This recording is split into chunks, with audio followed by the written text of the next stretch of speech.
দেশজুড়ে ভয়াবহ পরিস্থিতি তৈরি করেছে মাদক। এর মধ্যে ইয়াবা কারবার ও সেবন এখন পরিণত হয়েছে জাতীয় সংকটে। প্রতিদিন বিপুল পরিমাণ ইয়াবা জব্দ হলেও মাদক ব্যবসার মূল উৎস পুরোপুরি বন্ধ করা সম্ভব হচ্ছে না। রোহিঙ্গাদের সংঘবদ্ধ একটি চক্র দীর্ঘদিন ধরে সাগর পথে ইয়াবা চোরাচালানে জড়িত থাকায় হিমশিম খাচ্ছে প্রশাসন।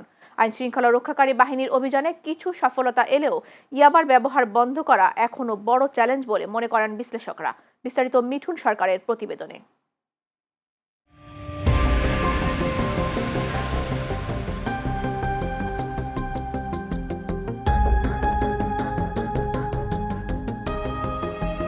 টেকনাফের পাশেই মিয়ানমার সীমান্তের দুর্গম এলাকায় ইয়াবা তৈরির কারখানা। সেই সুযোগে সাগরপথে মাছ ধরার আড়ালে বাংলাদেশে চলে ইয়াবা চোরাচালান। আর এসব মাদক কারবারিতে জড়িত রোহিঙ্গাদের একটি অংশ।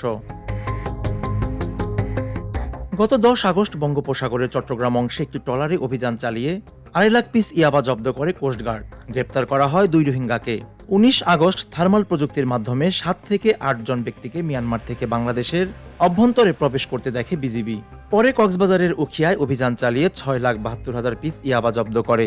6 আগস্ট উখিয়ার 9 নম্বর ক্যাম্পের বাসিন্দা শাকিলা খাতুনের কাছ থেকে 3,100 পিস ইয়াবা উদ্ধার করা হয়। তল্লাশি চালিয়ে 12,50,00,000 টাকা মূল্যের 2,50,000 পিস ইয়াবা ও পাচার কাজে ব্যবহৃত বোটসহ 2 জন মাদক কারবারিকে আটক করা হয়। ভৌগোলিক অবস্থানের কারণে বাংলাদেশকে ইয়াবার অন্যতম বড় বাজার হিসেবে বেছে নিয়েছে মাদক কারবারিরা। তবে পুলিশি অভিযানে কোনোভাবে কমানো যাচ্ছে না মাদক চোরাচালান। যদিও সম্প্রতি কক্সবাজার সফরে গিয়ে স্বরাষ্ট্রমন্ত্রী সালাউদ্দিন আহমদ বলেছেন, মাদক নিয়ন্ত্রণ করতে সরকার বদ্ধপরিকর।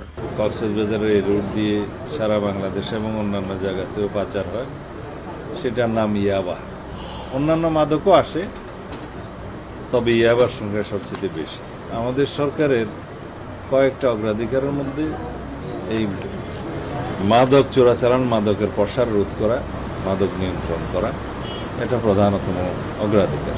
ক্যাম্পের মধ্যেও যারা বিভিন্ন মাদক, বিশেষ করে ইয়াবা চোরাচালানে জড়িত বা বাহক হিসাবে, ক্যারিয়ার হিসাবে যারা কাজ করছে, তাদেরকেও আমরা চিহ্নিত করার জন্য একটা সিদ্ধান্ত নিয়েছি।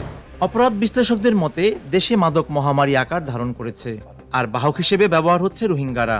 বলেন, শুধু পাচারকারী নয়, দেশের ভিতরের মাদক ব্যবসায়ীদের আইনের আওতায় আনতে হবে। বাংলাদেশের মাদক এগুলো ইম্পোর্ট এক্সপোর্ট করার জন্য, বিভিন্ন জায়গায় এগুলো ছড়িয়ে দেওয়ার জন্য তাদের ম্যান পাওয়ার দরকার। সেই ম্যান পাওয়ারটা তারা এখন রোহিঙ্গাদেরকে তারা এখানে ইউজ করতেছে। আমরা শুধুমাত্র যারা ক্যারিয়ার, যারা বাহক, তাদেরকে আমরা অ্যারেস্ট করি। আর বিহাইন্ড দ্য সিন যারা ব্রোকার, তাদেরকে আমরা কখনো আইনের আওতায় নিয়ে আসি না। সম্প্রতি রাজধানীতে এক অনুষ্ঠানে সেনাপ্রধান জেনারেল ওয়াকারুজ্জামান বলেছেন, রোহিঙ্গারা পরিবেশ ধ্বংস, মাদক চোরাচালান সহ নানা ধরনের অপকর্মে জড়িত।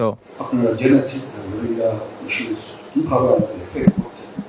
ওই এলাকার এনভায়রনমেন্ট নষ্ট করা থেকে শুরু করে ইকোনমির উপরে হিউজ একটা প্রেশার, ড্রাগ ট্রাফিকিং, স্মাগলিং থেকে শুরু করে অনেক ধরনের অপকর্ম চলছে।